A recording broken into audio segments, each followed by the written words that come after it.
കർഷക തൊഴിലാളി ക്ഷേമനിധി ബോർഡിന്റെ കാസർഗോഡ് ജില്ലാ ഓഫീസ് അലാമിപ്പള്ളിയിലെ പുതിയ ബസ് സ്റ്റാൻഡ് കോംപ്ലക്സിലേക്ക് പ്രവർത്തനം മാറി. നഗരസഭാ ചെയർമാൻ വി രമേശൻ ഓഫീസ് പ്രവർത്തനം ഉദ്ഘാടനം ചെയ്തു. This news sponsored by Manual Silks, Mega Mall, Main Road, Kanyangad, also at Kannur, Irati and Pattambi. സേവന പ്രവർത്തനങ്ങൾ കൂടുതൽ സുഗമവും കാര്യക്ഷമവുമാക്കുന്നതിനായിട്ടാണ് കർഷക തൊഴിലാളി ക്ഷേമനിധി ബോർഡിന്റെ കാസർഗോഡ് ജില്ലാ ഓഫീസ് ആലാമിപ്പള്ളി പുതിയ ബസ് സ്റ്റാൻഡ് കോംപ്ലക്സിലെ സൗകര്യപ്രദമായ ഇടത്തേക്ക് മാറ്റിയത്.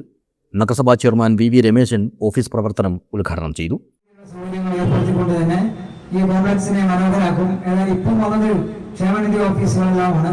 വഴിയെ ഏറ്റവും വേഗം തന്നെ മുനിസിപ്പാലിറ്റി ഓഫീസ് തന്നെ ഇങ്ങോട്ട് മാറ്റിയാലോന്നാണ് ഞാൻ ആലോചിക്കുന്നത്.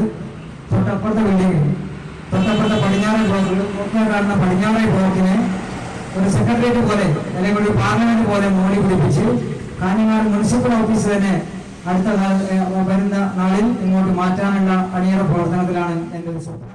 ചടങ്ങിൽ ക്ഷേമനിധി board member Bangalam P Kunhikrishnan അധ്യക്ഷനായി. കർഷക തൊഴിലാളികളുടെ മക്കളിൽ ഉന്നത വിദ്യാഭ്യാസ പരീക്ഷകളിൽ ഉയർന്ന വിജയം കരസ്ഥമാക്കിയ കുട്ടികൾക്കുള്ള സ്കോളർഷിപ്പ് വിതരണത്തിന്റെ സംസ്ഥാനതല ഉദ്ഘാടനവും ഇതോടൊപ്പം നടന്നു.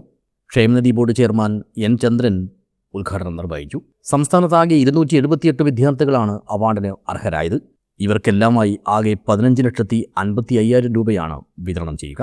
Degree, professional degree, PG, professional PG, MBBS, polytechnic, TTC, ITI, B.Ed, paramedical തുടങ്ങിയ കോഴ്സുകളിൽ വലിയ വിജയം നേടിയ കുട്ടികൾക്കാണ് സ്കോളർഷിപ്പ് നൽകുന്നത്.